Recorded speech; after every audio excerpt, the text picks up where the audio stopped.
gente parou no 26, mas vamos ler de novo o 23 aqui e recapitular. Depois que os soldados crucificaram Jesus, repartiram suas roupas em 4 partes, uma para cada um deles. Também pegaram sua túnica, mas ela era sem costura, tecida numa peça única de alto a baixo. Por isso disseram, em vez de rasgá-la, vamos tirar sortes para ver quem fica com ela. Isso se cumpriu a escritura que diz: repartiram as minhas roupas entre si e lançaram sortes sobre as minhas vestes. E foi o que fizeram. Perto da cruz estavam a mãe de Jesus, a irmã dela, Maria, esposa de Clopas, e Maria Madalena. Quando Jesus viu sua mãe ali, do lado do discípulo a quem ele amava, disse: mulher, este é seu filho. E ao discípulo disse: esta é a sua mãe. Daquele momento em diante, o discípulo a recebeu em sua casa. Então aqui também ainda a revisão, né, gente? O 23 e 24 fala profeticamente, né, do Salmo 22. Nós falamos sobre tudo que o Salmo 22 tinha de profecia. Então, quando você lê o Salmo 22, você está lendo um salmo que foi escrito 1000 anos antes da crucificação, antes de existir crucificação do jeito que é, e ele vai falando detalhes sobre uma crucificação, porque a crucificação foi inventada 500 anos depois pelos persas, do jeito que é hoje, né, gente? Pessoas eram penduradas em árvores, e isso era considerado um certo tipo de morte, né, no madeiro. Por isso que Deus ainda fala, antes disso ele já falava, já existia esse tipo de morte. Mas essa morte, que era pregar uma pessoa na madeira, foi os persas que inventaram 500 anos depois de Davi, e depois Jesus foi crucificado 1000 anos depois de Davi. Então, nós falamos assim, a precisão do Salmo 22, não vamos entrar de novo nisso, foi na aula passada, né? E como ele vai falando várias coisas que aconteceu com Jesus, então ele estava vendo Jesus lá. E nós vemos Davi também, que é um homem que viveu a graça, estando no tempo da lei. Né? Davi, ele viveu como alguém que enxergou a graça 1000 anos antes de acontecer. Né? Então a gente vê que tudo era por Jesus. Né? Então a gente vê que ele, até um homem que viveu antes desse período da graça, ele conseguiu aproveitar os benefícios da graça, porque ele entendeu aquilo e se apropriou dessas coisas. Né? Olhando para a vida do rei Davi, a gente pode ver isso também. Nós falamos aqui muita coisa sobre o Salmo 22, não vamos voltar. Nós paramos aqui, né? Essa foi o finalzinho da nossa última aula. E nós vamos falar aqui, né, sobre as mulheres que estavam lá ao lado de Jesus. E o mais incrível, né, assim, pelo menos o que mais me impactou, o que mais mexeu comigo foi esse momento na última aula, porque eu estou bem realmente, eu estava estudando sobre o contexto da época, e o contexto das mulheres da época era muito terrível, gente. As mulheres eram extremamente discriminadas mesmo, naquele contexto judaico, naquela época, elas não valiam nada. Elas não tinham direito a estudar, elas não tinham direito a ser testemunha num tribunal. Se a mulher testemunhasse um crime, o testemunho dela não valia. Não valia de nada. Vocês entendem isso? E aí a gente vê do começo ao fim o escândalo. Gente, aos olhos, as lentes de pessoas daquela época, Jesus colocar mulheres como discípulas era algo escandaloso. Era algo assim, ele quebrou vários tabus e vários paradigmas. Ele estava escandalizando a sociedade quando ele fazia aquilo. Né? E no final de tudo isso, né, só sobrou as mulheres. Praticamente só sobraram algumas mulheres. E eu até coloquei aqui, eu não consegui sintetizar isso bem, mas eu estava conversando com a irmã Ellen e ela me falou uma frase, eu até peguei exatamente do jeito que ela jogou lá. Ela estava me falando isso e sintetizou, né, gente? O nosso amor aumenta quando reconhecemos o valor que ele nos dá. Eu pus até um né aqui. Porque, gente, eu não estava conseguindo sintetizar isso, e quando eu ouvi essa frase, eu glorifiquei a Deus. Ela estava me comentando a aula ali pelo WhatsApp, e aí, cara, conectou, era isso que eu queria dizer e não conseguia. E é isso que a gente tem que aprender, gente. Por que aquelas mulheres ficaram lá até o fim? Porque elas conseguiam ver o valor que Jesus dava para elas, tão profundo, que ninguém dava, mas ele dava, que elas não conseguiam negar. Elas ficaram no pé da cruz ali, era um perigo, gente. Era um perigo que aquelas mulheres estavam vivendo ali no pé daquela cruz. Mas elas ficaram. Elas provavelmente foram insultadas, porque eram os parentes de Jesus que estavam lá, eles eram considerados. elas foram insultadas, assim como Jesus estava sendo, elas estavam vendo tudo aquilo ali, mas elas permaneceram firmes. Então é assim que permanece firme. Amém? Quando você entende o quanto Jesus te valoriza. Você entende o quanto Jesus te ama e você continua firme. Não tem outra forma.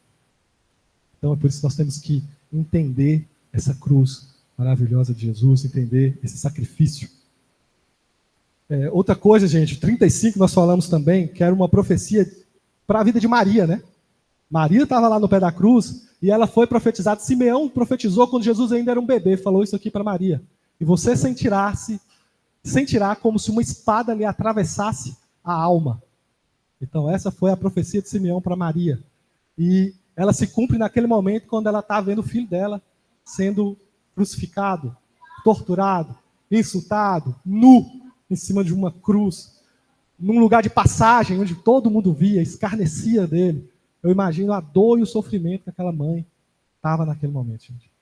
O dor e o sofrimento. Eu acho que talvez é um tipo de dor e sofrimento que os mais jovens não vão conseguir nem entender. Talvez só as mães, talvez só os pais aqui conseguem chegar um pouquinho perto do que essa mulher estava sentindo naquele momento. E continuava firme, em silêncio ali, ela não fez escândalo, não fala em nenhum momento que ela entendia o propósito de Jesus, mas ela estava sentindo-se como se uma espada lhe atravessasse a alma naquele momento. E isso é admirável, ela é um exemplo para nós. E agora chegamos na aula de hoje, gente, 26. Então, vamos ler aí, o versículo 26. E fala, né? Quando Jesus viu ali a sua mãe, ao lado do discípulo a quem amava, lhe disse: mulher, este é o seu filho. E ao discípulo: esta é a sua mãe. Naquele momento em diante, o discípulo recebeu em sua casa. Então, o que nós podemos ver e aprender com isso, gente? Essa é, para mim, né, é uma das partes mais lindas também da crucificação. Porque ela traz com precisão quem Jesus era de verdade, gente. Eles estavam num momento de total vergonha, despido das suas roupas, espancado até o limite que um ser humano aguentaria. Para falar alguma coisa, ele teria que se erguer sobre os pregos. A gente falou isso na semana passada, gente. Ele não conseguia, provavelmente, respirar se ele ficasse abaixado, quietinho, onde a dor era menor. Então, para respirar ou falar, ele teria que se erguer sobre os pregos. Ou seja, ele estava infligindo mais dor ainda sobre a dor que já era pesada. Ele aumentava a dor, para ele poder falar isso que ele falou, gente. E neste momento de grande sofrimento, ele pensa na sua mãe e ele busca dar um mínimo de conforto para ela. Ele pega novamente a bacia e a toalha e vai servir alguém com tudo que ele tinha, gente. Quanto mais batiam nele, gente, quanto mais apertavam ele, mais saía o que estava no interior de Jesus, que era amor. Quanto mais apertava, gente, é como se fosse alguma coisa ali. O que tinha dentro dele, gente? No sofrimento apareceu. E nos faz pensar, gente, sobre o que sai da nossa boca no momento do sofrimento. O que está saindo da nossa boca? Quais são as nossas atitudes no momento que a gente está sofrendo, gente? Muitas vezes, quando a gente está sofrendo, nós usamos o nosso sofrimento como desculpa para ser egoísta, para pensar só em mim. Muitas vezes, quando eu estou sofrendo, eu tenho a desculpa, né? Eu tenho a carta branca para ser grosso, agressivo. Eu me dou esse direito. Tem gente que se dá o quê? Autocomiseração. Começa, eu sou um coitado. Começa a pensar. Jesus não pensou isso, gente. Nós estamos vendo aqui. Ninguém sofreu que nem Jesus. Mas no momento da dor dele, ele pensa em servir a mãe dele. Ele olha para ela ali, com a espada enfiada no peito, e ele se preocupa com ela. Ele aumenta a sua dor para poder fazer alguma coisa por ela. O que o sofrimento tem revelado no seu coração?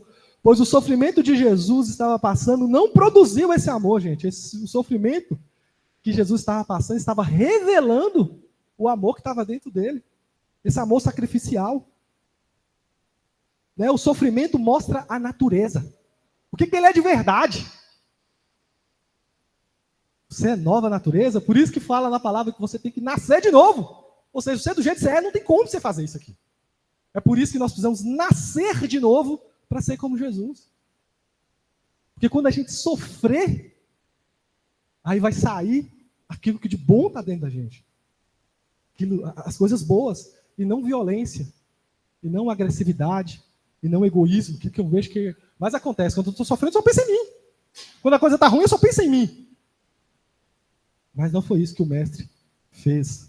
Então é algo da gente pensar. Quando Jesus estava no alto do seu sofrimento, a gente viu o quê, gente? A gente viu palavra de perdão. Perdoa o Senhor, eles não sabem o que estão fazendo. Hoje ainda você vai estar comigo no paraíso. E nós estudamos sobre os ladrões. Os 2 ladrões começam insultando Jesus. Mas no meio do processo, um se arrepende e fala, cara, o que eu estou fazendo? Lembra de mim, Jesus, quando entrar no seu reino. Ele é ágil para perdoar. Tem hora que a gente retém o perdão, né? Quantas esposas, quantos maridos, às vezes segura o perdão. Não, você vai ter que fazer alguma coisa para perdoar. Não é assim. Você acha que vai ser barato? Não. Jesus é aquele que facilita o perdão. É a imagem do pai correndo atrás do filho pródigo. O filho pródigo tinha pedido perdão, gente. O perdão de Deus precede o nosso arrependimento. Antes mesmo da gente se arrepender, já nos perdoou.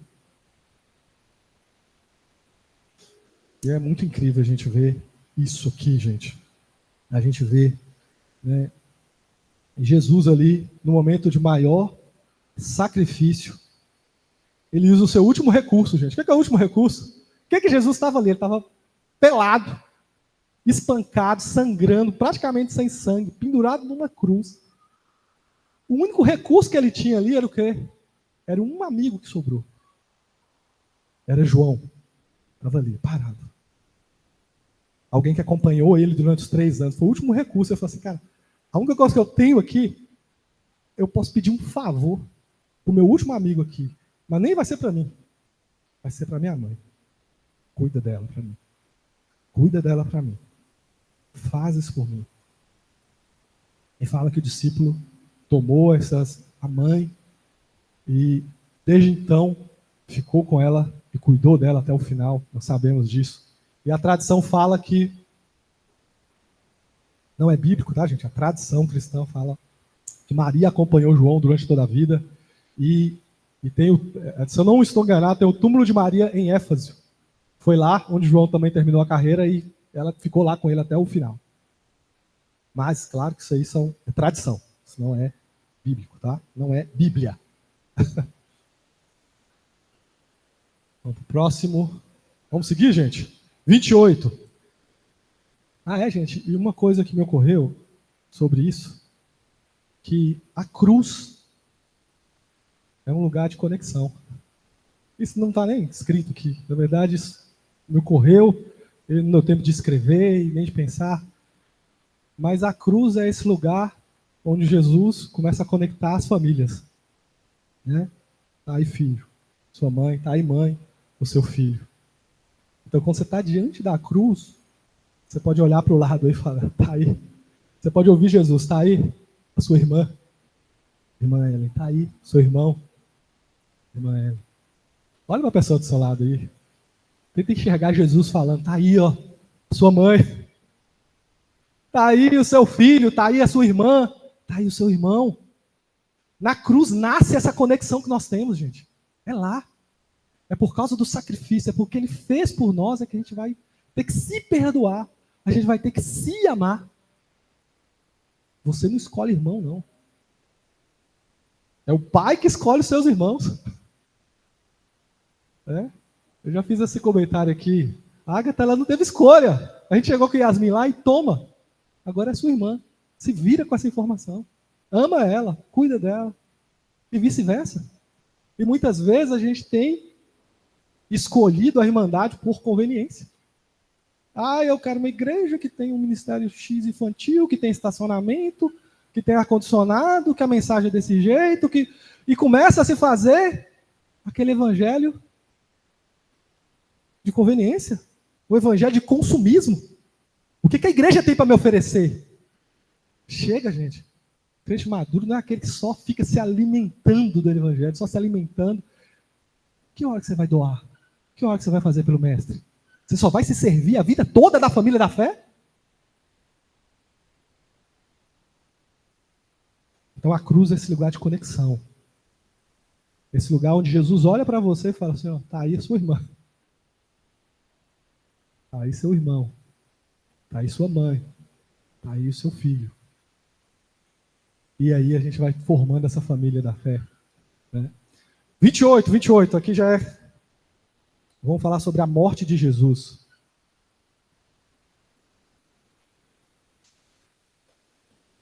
Jesus sabia que a sua missão havia sido terminada.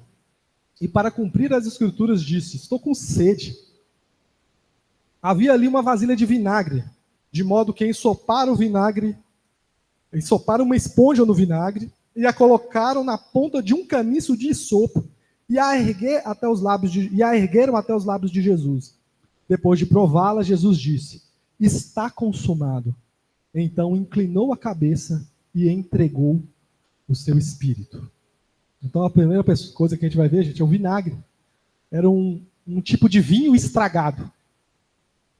E os soldados romanos deram para anestesiar a dor do prisioneiro. Mas Jesus recusa, né? Ele prova aquilo ali e recusa, pois ele estava ali levando, né, todo aquele sofrimento por nós. Ele não achou nenhum tipo de atalho. Ele não aceitou nenhum anestésico. Né? E aí, primeira coisa, né, o 28 e 29 é o cumprimento da profecia do Salmo 69, 21. Salmo 69, 21 vai falar assim, gente. 69, de 20 a 21. Os insultos deles me partiram o coração. Estou desesperado.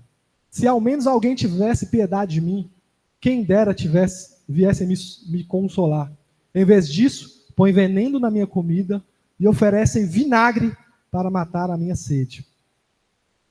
Então, gente, isso vai mostrar aí, né, nesse versículo, Jesus firme no propósito inabalável de cumprir toda a Escritura. Então, nós estamos vendo aí agora, nesse finalzinho, né, da vida de Jesus, todas as profecias que aconteceram no Velho Testamento a respeito do Messias, a respeito da crucificação, eles começam a acontecer uma atrás da outra. Então, João, às vezes, ele chega a ser enfático, toda hora é um trem, ele vai conectando uma profecia com a outra, e provando para a gente, ele é o Messias, ninguém pode negar. Todo mundo que entendia sobre aquele Antigo Testamento, principalmente os judeus, que estavam executando aquela maldade, né? Principalmente eles entendiam muito bem o que estava acontecendo. Por isso que toda a Escritura é inspirada por Deus e útil para nos ensinar, gente. Porque quando a gente vê todas essas conexões juntos, uma história de mais de 4.000 anos, toda se cumprindo num único dia, ali, numa única pessoa, é muito incrível, né? Isso tem que mexer com o nosso intelecto, isso tem que mexer com a nossa fé de alguma forma. Né? Nossa fé não pode ser abalada. Porque nos últimos anos eu vi muita gente, por causa de influências de internet, gente que sabe falar bonito, mas fala um monte de asneira, tirar muita gente do caminho, afastar muita gente de Jesus. Já vi gente que sentava no banco aí com a gente hoje, não professa mais a mesma fé, porque foi enganado. Porque conseguiu, depois de ouvir um monte de falsos mestres, o coração dele se petrificou, a mente dele foi bagunçada. Porque ele não estava firme na palavra de verdade. Ele não entendia, não conhecia. E aí ele recebeu a mentira. E abraçou essa mentira. Isso é muito triste. O que mais, gente? Nós vemos também nessa cena o cumprimento aí, né? O isopo. Então nós vamos ver aqui. É mais uma sinalização à Páscoa no versículo 29. Né? Por quê? Porque eles usaram o quê? Um caniço de isopo para levar. E onde mais a gente viu esse isopo, gente? Lá na primeira Páscoa. Eles usavam o isopo para molhar o sangue e passar nos umbrais da porta. Está aqui, Êxodo 12, de 21 a 23. Em seguida, Moisés mandou chamar todos os líderes de Israel e disse: vão, escolham um cordeiro ou um cabrito para cada família e o sacrifiquem ao animal. Deixe o sangue correr para uma vasilha, tome um feixe de ramos de isopo e molhe o isopo no sangue. Usando o isopo, passe o sangue nos batentes laterais e nos altos das portas das casas. Ninguém sai da casa até o amanhecer, pois o Senhor passará na terra e ferirá mortalmente os egípcios. Mas, quando ele vir o sangue nas laterais e no alto das portas, passará por sobre aquela casa. Não permitirá que o anjo da morte entre na casa para matar vocês. Você consegue entender, gente? Então, o isopo, eles usaram um caniço de isopo para levar ali. Então, a gente consegue ver aí mais uma sinalização. O isopo também era usado para marcar as portas. Então, mais uma sinalização. Tudo que a gente vê na Páscoa é sobre Jesus. Tudo que aconteceu naquela libertação ali, você pode trazer de forma espiritual para a sua vida. Todas aquelas festas, gente, lá do Antigo Testamento, estava falando sobre Jesus. Jesus poderia ter sido morto antes? Tentaram muitas vezes matar Jesus antes. Mas tiveram que matar no dia da Páscoa. Eles tiveram um trabalho triplicado, gente. Eles tiveram que torcer a lei todinha para poder matar Jesus naquele dia. Mas eles podiam ter matado em outro, segurado Jesus preso uma semana e matado. Não. Eles tiveram que fazer no dia da Páscoa. Deus queria provar a relação entre essa festa, tudo que ele tinha ensinado pedagogicamente através da festa da Páscoa, era sobre Jesus. E talvez a festa da Páscoa, a Páscoa deveria ser uma das coisas que nós mais celebremos, né? Um dos momentos mais importantes para nós. E a gente pode ver isso em várias situações. Por exemplo, Jesus ressuscita no terceiro dia. E o terceiro dia é o quê, gente? Alguém sabe? Que festa que era no terceiro dia? Pavão falando ali. Fala, Pavão, alto. Não, ele morre na Páscoa. 3 dias depois que ele ressuscita, é nas primícias, gente. É na festa das primícias. E essa festa das primícias, gente, tem um ritual super importante que o sacerdote lá, eles pegavam os primeiros frutos, eles balançavam lá os primeiros frutos para cima e falavam assim, ó, Senhor, nós pedimos uma colheita igualzinho esses primeiros frutos. E Jesus ressuscita na festa das primícias, significa que ele é o quê, gente? Ele é as primícias da humanidade para Deus. Então, ele está levantando ali, né, naquele momento, Jesus ressuscitado, fala assim, ó, com o corpo transformado, é assim que vai ser a humanidade inteira para mim. É assim. Ele é a primícia de tudo, de nós.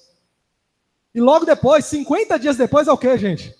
A festa de Pentecostes, que é a festa da colheita. Por que vai acontecer no dia de Pentecostes? Está vendo que é tudo muito encaixado? Jesus morre na Páscoa, ressuscita nas primícias. E o Espírito Santo vem? Pentecostes, na hora da colheita. Então aquilo, né, depois que Jesus, a primícia de toda a humanidade, cheio do Espírito Santo, agora daqui a 50 dias começa a colheita. A festa da colheita. Onde nós recebemos o Espírito Santo e a igreja toda começa a ter esse processo de santificação, de transformação, que nem o Cristo. Nós todos começamos a nos tornar parecidos com Jesus. Então, é isso, gente. É o que propiciou, é a presença, é o descer, é o derramar do Espírito Santo. Então, nós somos ainda na festa do Pentecostes, né? Estamos vivendo esses momentos ainda. Estamos sendo transformados à semelhança do Filho de Deus. Amém? Glória a Deus, é bonito, né? Deus é maravilhoso demais. Versículo 30. Fala aqui, né? Depois de prová-lo, então vamos seguir aqui com a apresentação, né? Então, depois de prová-la, Jesus disse, está consumado. Então, inclinou a cabeça e entregou o Espírito. Então, gente, o que é se está consumado? Ele é tetelestai. Então, ele falou aí, tetelestai. Que literalmente, gente, fala assim, ó, está completo, está concluído, está totalmente pago. Então Jesus ele se levanta mais uma última vez, toma o fôlego. Se a gente for ler nos outros evangelhos, fala que ele grita. Então ele após molhar ali um pouquinho a garganta com aquele vinagre, ele se levanta pela última vez e dá um grito. Está consumado. e morre. Essa palavra, gente, era usada quando um trabalhador terminava uma tarefa. Então, você, por exemplo, era pago para fazer uma determinada tarefa, e quando terminava, aquela pessoa poderia falar, tetelestai, está consumado. Ela também era como um tipo de carimbo de pagamento de dívidas. Então, às vezes, você tinha um documento de dívida e naquela dívida poderia ser carimbado lá, tetelestai. Ou seja, está pago, está consumado. Então, Jesus falou isso não foi à toa, né, gente? Jesus não falou isso à toa. Então, nós aprendemos o que, gente?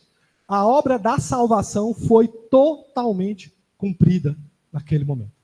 Ou seja, tudo o que nós precisamos para ser salvo já foi feito ali na cruz, naquele momento.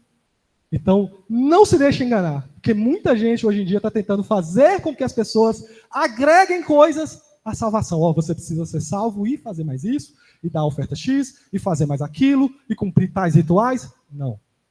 Para ser salvo, você não precisa de nada disso. A nossa salvação está em Jesus Cristo. Está na cruz do Calvário. Está pago. Não deixa ninguém ficar colocando mais coisas, gente.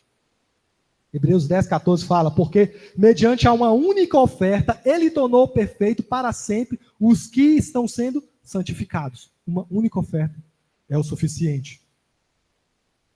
A dívida do pecado foi totalmente paga.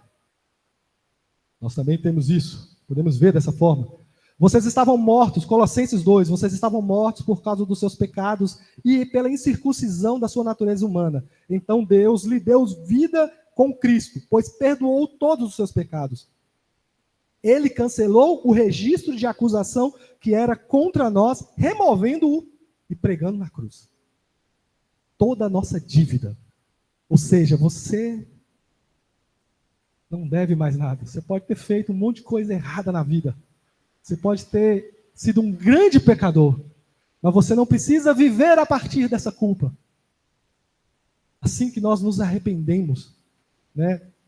João 1,9, eu amo esse versículo, fala assim, mas se confessarmos os nossos pecados, Ele é fiel e justo para nos perdoar os pecados e nos purificar de toda a injustiça. Então você não precisa viver uma vida pensando no passado, nos erros do passado, no que eu fiz no passado. Você pode viver uma vida leve. Não é à toa, gente, foi o sangue do Filho de Deus.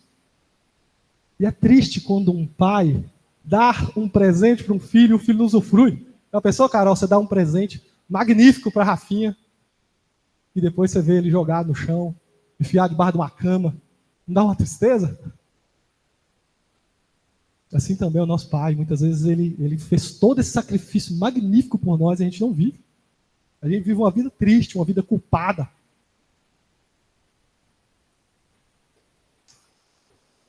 Como um recibo que recebia o carimbo de pago, Jesus carimbou a nossa dívida pelo seu sangue. Não precisamos viver a culpa, tentando pagar pelos nossos próprios pecados. Jesus nos dá essa liberdade.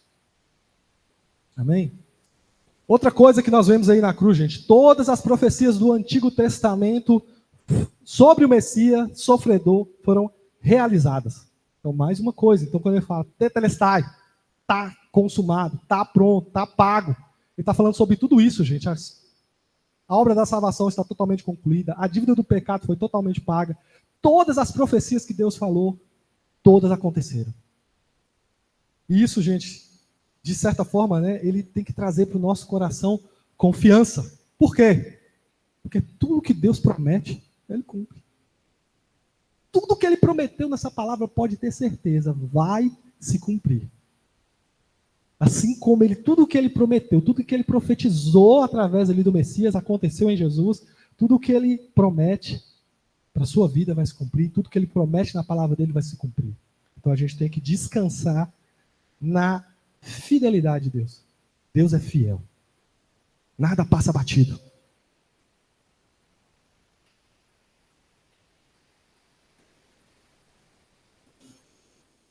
E, por último, né, o plano de Deus para a redenção da humanidade foi finalizado na cruz. Então, Mateus 27 vai falar assim, gente, 27, de 50 a 54. Então, Jesus clamou em alta voz novamente e entregou o Espírito. Vocês veem que ele fala que ele deu um grito, que foi esse grito: está consumado. Naquele momento, a cortina do santuário do templo se rasgou em duas partes, de cima até embaixo. A terra estremeceu, as rochas se partiram, as sepulturas se abriram. Muitos do povo santo que haviam morrido ressuscitaram. Saíram do cemitério depois da ressurreição de Jesus, entraram na cidade santa de Jerusalém e apareceram a muita gente. O oficial romano e os outros soldados que vigiaram Jesus ficaram aterrorizados com o terremoto e com tudo que estava acontecendo. E disseram: este homem verdadeiramente era o Filho de Deus. Gente, nós podemos ver aí, através disso, né? O véu do templo se rasgando. Ou seja, o véu era o que separava, né, o homem de Deus. Então tinha o Santo dos Santos no santuário, no tabernáculo. Tinha o Santo dos Santos, que separava o sacerdote de Deus. A pessoa entrava uma vez por ano, e ao aquele véu ser rasgado, depois da morte de Jesus, depois que estava tudo consumado, tudo pago, o que aconteceu? Nós passamos a ter livre acesso a Deus. Né? Acabou a rixa com todos aqueles que se entregam ao senhorio de Cristo. Todos aqueles que foram comprados pelo sangue de Jesus. Eles podem entrar na presença do Pai. É isso que está dizendo. E um dia eu já vi uma ilustração que eu achei interessante. Você vê na Bíblia várias vezes, né, quando um pai tinha uma notícia que um filho morria, ou alguma coisa triste acontecia com aquelas pessoas, eles tinham o costume de rasgar suas vestes. Vocês já viram isso na Bíblia? Várias vezes eles rasgam as suas vestes para demonstrar a sua indignação, a sua tristeza profunda. E eu já vi alguns pregadores falando que esse véu do templo se rasgando é o próprio Deus rasgando ali, mostrando o quanto ele estava triste com aquela situação, quanto doeu para ele aqui. Ele rasga as suas vestes. E aí está aberto, né, o caminho para nós, esse novo e vivo caminho na presença do Pai. Vamos para o último versículo 30 aqui, né? Então inclinou a cabeça e entregou o Espírito. Após 15 horas de martírio, sofrimento, morre o Filho de Deus, por asfixia, agravada pelo espancamento e as torturas brutais. Então, quando a gente olha isso, é o diagnóstico clínico. Mas tem um diagnóstico espiritual da morte de Jesus. Ele morreu por você. Ele morreu pelo seu e pelo meu pecado. Por isso que precisou acontecer tudo isso. Por isso. E a gente tem que olhar para esse sacrifício de Jesus. Hoje, é a Santa Ceia, né? Não estou enganado, não? Santa Ceia hoje. Eu queria que você viesse com um espírito diferente para a ceia hoje. Tentando lembrar, tentando entender de forma profunda o que foi feito por você. E celebrar esse momento. Né? Esse sacrifício maravilhoso de Jesus. Que propiciou todas essas coisas que a gente tem falado há 5 aulas, gente. A gente podia ficar mais 5 falando. Mas que o Espírito Santo possa continuar ministrando ao seu coração hoje, o dia todo, até o retorno essa noite, porque é algo poderoso. Né? O que aconteceu naquela cruz foi algo poderoso. Foi talvez a coisa mais importante que aconteceu nesse mundo inteiro. Aconteceu naquele dia. 31, gente. Vamos caminhar agora para o fim.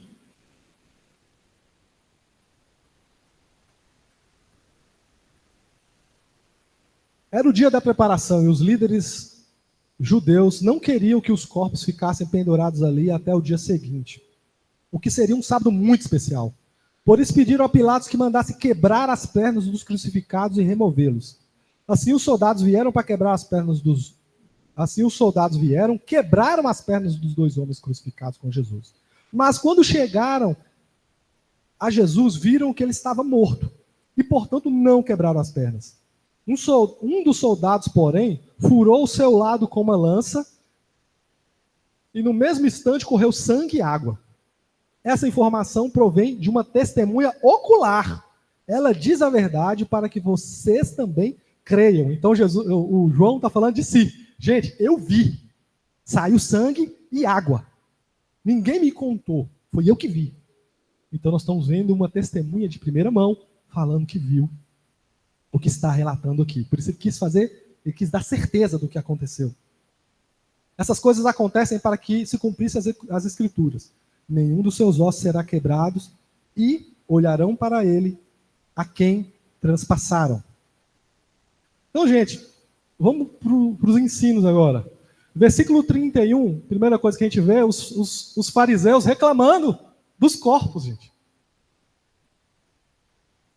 Então, a gente vê o cúmulo da insensibilidade. Apesar de toda maldade, toda injustiça, gente, esse cara sabia que eles tinham feito as coisas muito erradas. Apesar de toda coisa errada que eles fizeram, ele estava preocupado com o culto daqui a pouco. Nós acabamos de assassinar, torturar, maltratar um inocente. Mas vamos tirar logo eles aqui, porque não tem que fazer o culto daqui a pouco. O que a religiosidade, gente, faz com as pessoas? Eles viram os milagres, eles ouviram a doutrina, eles sentiram o terremoto, gente. Mateus vai falar do terremoto, a terra escureceu. Apesar de toda a maldade, toda a injustiça que eles tinham acabado de cometer, eles estavam preocupados, gente, com a festa religiosa. Eles estavam tão insensíveis e mostram a religiosidade que estavam incomodados com o corpo do inocente que eles mesmos assassinaram, pois ia atrapalhar a sua celebração religiosa. Por isso, gente, que é muito necessário que a gente comece a sondar nosso coração, a julgar as nossas intenções. Gente, a religiosidade acéfala nos faz coar o mosquito e engolir o camelo. É necessário, gente, uma reflexão profunda, é necessário muita sinceridade para ser seguidor de Jesus. Porque senão não faz sentido você ser seguidor de Jesus. Não adianta fazer coisas para Jesus, simplesmente. A gente precisa ter a intenção certa do que nós estamos fazendo. Então você vê pessoas que fizeram tudo errado, mas estão com a intenção, não, vamos fazer agora, como se o rito religioso dele pudesse comprar Deus. Eles acabaram de matar o Filho de Deus e vão fazer uma festa para Deus agora. Oh, alegria! Oh, idiotice! Eles acabaram de matar o Filho de Deus e agora queriam fazer uma festa para Deus. Vocês acham que Deus se agrada desse tipo de rito? E muitas vezes a gente pode ser assim também, gente. Deus não quer a oferta de quem não zela pela comunhão. Está expresso na palavra. Oferta é errado? Não. Mas tem uma coisa que ele zela muito mais que a oferta, que é a comunhão entre vocês aí. Entre nós. Se você tem alguma coisa contra o seu irmão, pastor Geraldo, deixa a sua oferta aí, reconcilia com ele e volta para dar. Senão não precisa dar. Para patrões que exploram os funcionários ou para funcionários que são desonestos com as suas empresas, não adianta levantar as mãos em adoração a Deus. Para maridos que maltratam suas esposas, para esposas altivas, desrespeitosas, para cônjuges infiéis, não adianta mover céus e terra para vir para a Santa Ceia. Não adianta. A gente tem que colocar uma coisa na nossa cabeça, gente. Rito religioso não compra Deus. É isso que esse povo estava fazendo, gente. Estava claro. Samuel 15, né, ele vai falar para Saul ali, um princípio muito importante. O que agrada mais o Senhor? Holocaustos e sacrifícios ou obediência à voz dele? Ouça, obediência é melhor que sacrifício. E a submissão é melhor que a oferta de gordura de carneiros. E eu não estou falando, gente, contra oferta, santa ceia, adoração. São mandamentos. Deus mandou realmente a gente fazer isso. Mas só que isso é uma expressão do que nós somos em Cristo. Né? Nós fazemos isso, nós entregamos a nossa oferta, nós fazemos as coisas porque a gente ama Ele e aí a gente executa o ato. Então você vê aqui cear, ele tem que ter um motivo interior. Entendeu? Tem que ter um entendimento real do que você está fazendo. Que muitas vezes é no automático. Por que a gente vê a igreja cheia na Santa Ceia? E nos outros dias você não vê? Será que as pessoas só vêm bater o ponto? Pelo menos uma vez por mês eu tenho que ir, né? Porque senão Deus vai ficar com raiva de mim, vai me castigar, então eu vou lá pagar o meu ponto, bater meu ponto ali, para Deus não ficar com raiva de mim. Ele não vem, será que é porque eu estou tão apaixonado, sou tão agradecido por Deus. Sou tão agradecido que eu quero congregar, eu quero estar ali, eu quero adorar, eu quero contribuir com os irmãos, eu quero fazer a vontade de Deus. A gente tem que sair do automático. A gente tem que sair do automático e viver de verdade, sabe? Um cristianismo sincero. Se não for sincero, gente, viver outra coisa. Tem muitas religiões que têm as penitências, tá lá. Não é isso aqui, não é. Cristianismo não é isso. Nunca foi e nunca vai ser. Tem gente que está transformando ele nisso. Está tentando transformar, mas sempre vai ter um remanescente fiel, que não vai se dobrar a esse tipo de coisa. E vocês têm que estar fiel à palavra para vocês entenderem isso. E não permitirem, gente, não serem enganados. Vamos continuar. 33 e 36 falam da mesma coisa. Quando chegaram para Jesus, viram que ele estava morto e, portanto, não quebraram as pernas dele. E ele fala que isso no 36, ele vai falar que é o cumprimento de uma profecia. Nenhum dos seus ossos será quebrado. Essa profecia, gente, nós podemos ver aí, tanto em Êxodo 12, 46, que vai falar ali sobre o Cordeiro Pascal, né? Não deixem a carne do Cordeiro sair da casa e não quebrem nenhum dos seus ossos. Então, na primeira Páscoa, Deus fala, não é para quebrar nenhum osso do Cordeiro. E quando chega lá, na crucificação do nosso Cordeiro, Jesus, ninguém pode tocar nos ossos dele, ninguém quebra. Então, esse símbolo é respeitado. Nós vemos também aqui, Davi, gente, Salmo 34, 20. Ele protege os seus ossos e nenhum deles será quebrado. Mais uma profecia de Jesus vindo da boca de Davi. Nós podemos ver. Então, mais uma conexão com a Páscoa, né? Mais uma conexão com essa questão da Páscoa. Então, normalmente, gente, por que eles quebravam as pernas? Não sei se é conhecimento de todos. Vocês lembram que para respirar ele teria que se erguer? Porque ele já está dando câimbras nos músculos do peito. Então ele prendia, né? Se ele respirasse, quando ele descia, ele não conseguia soltar. Então ele tinha que se levantar e a respiração ia acontecendo assim, por meio de levantar as pernas e os braços. Então, quando eles queriam que o cara morresse mais rápido, eles quebravam as pernas para o cara não conseguir mais se levantar, aí morria asfixiado mais rápido. Então, esse era o motivo de quebrar as pernas, tá? Talvez eu não falei no começo. Vamos continuar?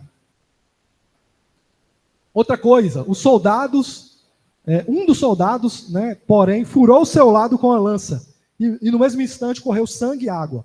E aí ele vai falar também da profecia, e olharão para aquele que o transpassou. Então, primeira coisa é um cumprimento profético de Zacarias 12, 10. Zacarias 12, 10 vai falar isso, né? Então derramei um espírito de graça e oração sobre a linhagem de Davi e seus habitantes de Jerusalém. Olharão para aquele a quem transpassaram e chorarão por ele, como quem chora a morte do filho único. Lamentarão amargamente por ele. Então, cumprimento também. Então, esse furar, né? Então, nós estamos falando sobre essa lança que perfurou o corpo de Jesus e derramou sangue e água. 1, cumprimento profético. 2, confirmação de morte.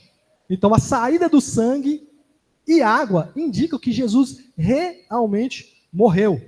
Então, fala assim, os médicos hoje, a lerem esse diagnóstico, eles interpretam isso como uma ruptura do coração e acúmulo de fluido ao redor do coração e dos pulmões. Possível hidrotóxico. Não sei nem falar essa palavra, gente. Hidrotórax. É uma coisa assim, hidrotórax. Ou seja, o fato de ter saído água é uma comprovação para os médicos de hoje. Não sei se daquela época eles conseguiam ter essa noção, mas os de hoje, olha para isso, é prova que ele morreu de verdade. Se acontecer isso, sair sangue e água, então está morto. Por quê, gente? Porque é cheio de teoria falando que Jesus não morreu, ele só desmaiou. Ele só estava num coma profundo e depois ele levantou. E por isso falaram que ressuscitou. Está cheio de historinha dessa na internet. E em outros lugares. Então essa é a prova. Ele morreu, sim. esse relato. E por isso, e João ainda fala, né?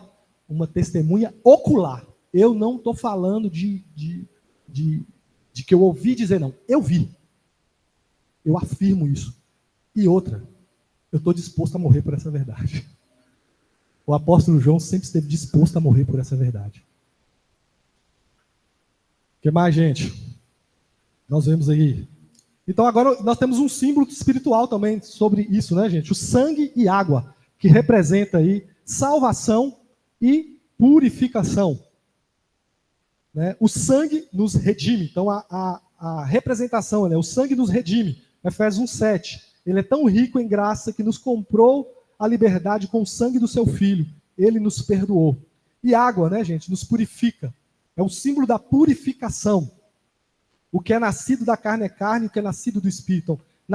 Em verdade vos digo, quem não nascer da água e do Espírito não pode entrar no reino de Deus.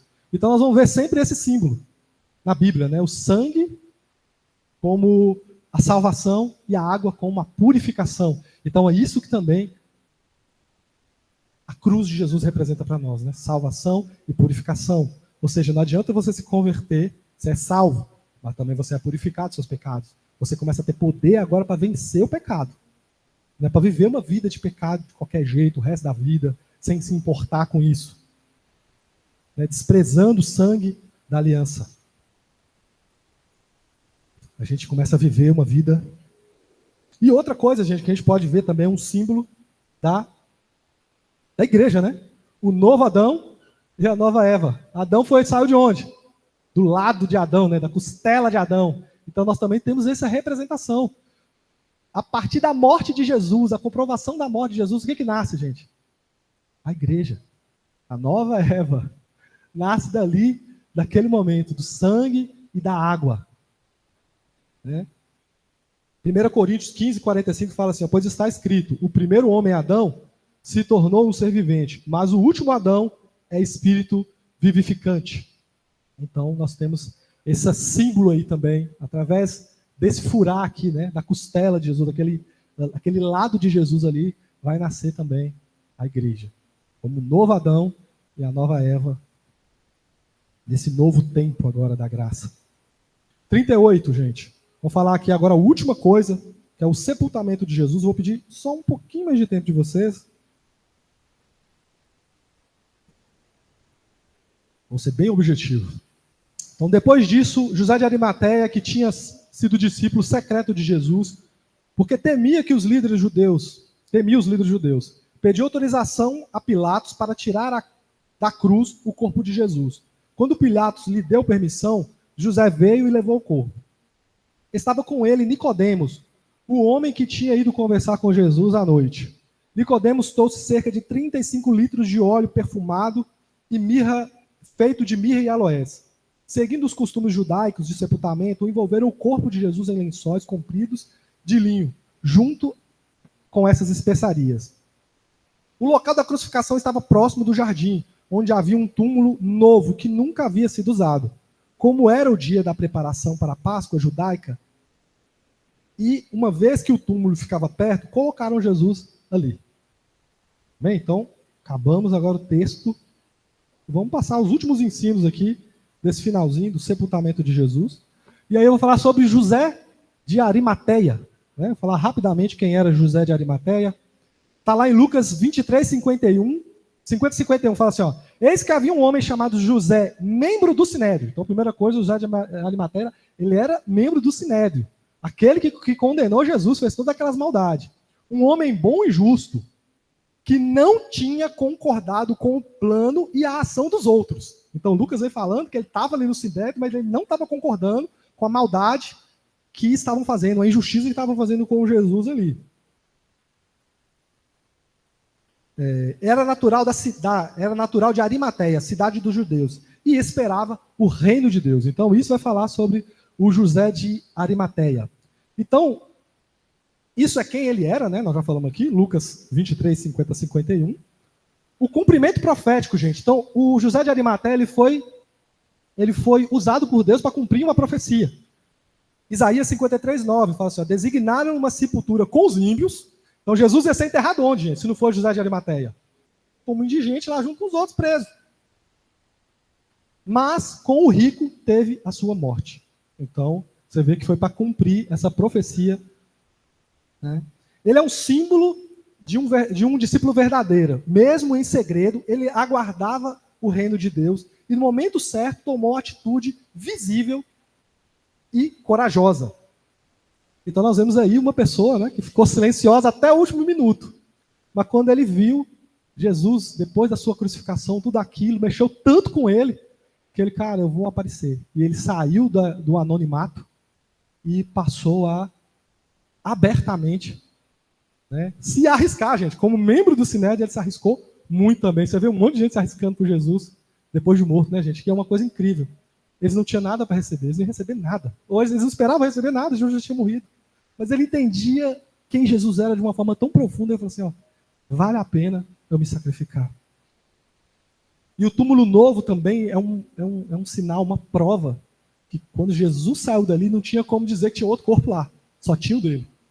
Então também é mais uma prova ali da ressurreição, depois será usado como uma prova da ressurreição, porque não tinha ninguém de verdade ali, né? Então José de Arimateia nos ensina o quê, gente? Às vezes a fé silenciosa precisa se tornar visível. Deus usa pessoas influentes e improváveis para cumprir a sua vontade. Quem ia imaginar que alguém do Sinédrio ia vir cumprir uma profecia, ia honrar Jesus depois de morto? Teve a vida toda, mas depois de morto ele quis fazer, né? Mas ele foi usado por Deus. Jesus usa pessoas de todas as classes, né? Os ricos, os pobres, os muito letrados, são os que não sabem estudar, os homens, as mulheres. A gente vê Jesus usando todas as pessoas, né? E a sua entrega pessoal, né, gente? Ele entregou o túmulo que era da família dele. Então, esse túmulo era de José de Arimateia e da família dele. Vamos falar rapidamente sobre Nicodemos também. Tentar ser bem rápido. Outro fariseu, então, estava com ele Nicodemos, homem que tinha ido conversar com Jesus à noite. Nicodemos trouxe cerca de 35 litros de óleo perfumado de mirra e aloés. Então, primeira coisa, Nicodemos, né? Ele era esse também do Sinédrio, que nem José de Arimateia. Ele aparece lá em João 3, procurando Jesus à noite, né? E João 7, aparece Nicodemos defendendo Jesus lá, no meio de uma discussão que houve no Sinédrio, mas de forma tímida. Então nós podemos ver aí o Nicodemos, as fases da conversão de Nicodemos, né, gente? Depois que Jesus ali foi crucificado, nós vemos uma fé renovada. Então, ou seja, Nicodemos se expõe publicamente após a morte de Jesus. Algo extremamente arriscado para um membro do Sinédrio. Ele deixa o medo de lado e se associa com José de Arimateia para cuidar do corpo de Jesus. Nós vemos uma fé amadurecida, né, gente? Aquele que buscou Jesus em segredo, agora honra Jesus abertamente. Aquele que estava lá com o maior medo de falar com Jesus, de se associar com Jesus, agora na frente de todo mundo, coisa que talvez os outros não fizeram. Esse homem que ficava ali observando Jesus de longe, ele fez questão de honrar Jesus publicamente. Generosidade e honra, gente. Ele vai colocar ali, fala desses 35 quilos, né, de litros desse produto que foi usado para embalsamar o corpo de Jesus. E eu fiz umas pesquisas, é uma oferta caríssima. Se a gente trouxer para dinheiro de hoje, eu fiz umas contas ali, eles falam que é entre 200 a 500 denários, porque dá uma diferença grande, porque a gente... Mas pelo menos uma margem de segurança, né, gente? De 200 a 500 denários. Se você trouxesse para cá, só essa oferta de Nicodemos seria por volta de 11 mil a quase 27 mil reais que ele tinha gastado só com esse produto para embalsamar o corpo de Jesus. Então vocês veem, gente, a atitude desse homem. Ou seja, ele, mesmo que demorou, mesmo que de forma tardia, ele entendeu quem Jesus era e honrou Jesus. Ele provou o seu amor com Jesus através de obras, né? Então a gente vê esse andar, né? O 3, ele busca Jesus no escuro. 7, ele defende Jesus com cuidado. E o 19, ele toma coragem e abre tudo. Não importa o que vocês vão fazer comigo, eu vou cuidar do corpo de Jesus. Não importa esse dinheiro todo que eu tenho aqui, eu vou honrar Jesus com a minha melhor oferta que eu puder. E aí nós vemos, gente, através dessa oferta de Nicodemos, a gente pode entender, né, gente? O amor, ele é um verbo, e o verbo é uma ação. Que o amor que o amor que nós temos para Jesus sejam muito mais que palavras. Né? Nicodemos e José de Arimateia, aí nós vemos a pessoas que amaram a Jesus e honraram o Mestre, arriscando tudo ali por eles, entregando coisas de valor para Jesus. Né? Mesmo sem esperar nada em troca, porque era um cadáver ali, na verdade. Abandonando a religiosidade, gente, era a festa da Páscoa, ninguém podia encostar no cadáver naquela época. Se encostar, estava impuro. Não podia mais entrar no templo, não podia mais fazer não sei o quê. Eles não estavam nem aí. Eles pegaram, abandonaram a religiosidade do sinédrio e derramaram tudo que eles podiam para cuidar do corpo de Jesus, que ia ressuscitar. Então tinha um propósito. Né? Deus estava movendo o coração deles para fazer, porque tinha um propósito ali, tudo que ia acontecer. Né? Então, se nós amamos a Jesus de verdade, nós precisamos... esse amor ele precisa ser provado através das nossas atitudes. Eu não estou dizendo que você tem que tomar atitude para ganhar alguma coisa. Não, gente. Estou falando que a prova que nós amamos a Jesus de verdade é quando isso começa a sair para fora e a gente começa a fazer coisas em favor do nosso Mestre. Aquele que crê nos meus mandamentos e os guarda, esses são os que me amam.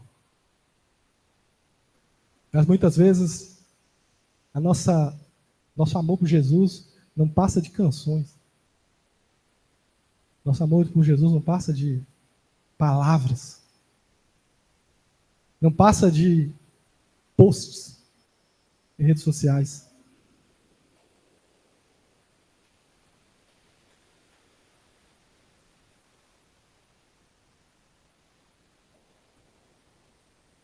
Então é isso, gente. Que o nosso amor por Jesus seja mais do que palavras. Então é isso que eu aprendo com esse José de Arimateia, Nicodemos. E é isso, gente. É o fim da aula sobre a cruz. E que isso, de alguma forma, tenha enriquecido a fé de vocês, como enriqueceu a minha fé. Né? Nesses últimos meses que eu tenho estudado sobre a cruz, eu sei que eu me apaixonei mais por Jesus. Né? Renovou a minha fé. Eu entrei nisso, às vezes, ouvindo sobre a morte de Jesus como algo corriqueiro. E agora tomou um lugar de importância muito grande no meu coração. Ouvir, eu entender esse ato, essa crucificação é algo muito importante, gente. A gente não pode permitir que isso se torne algo pequeno em nós. Isso tem que ser algo que seja combustível para a nossa fé. Amém?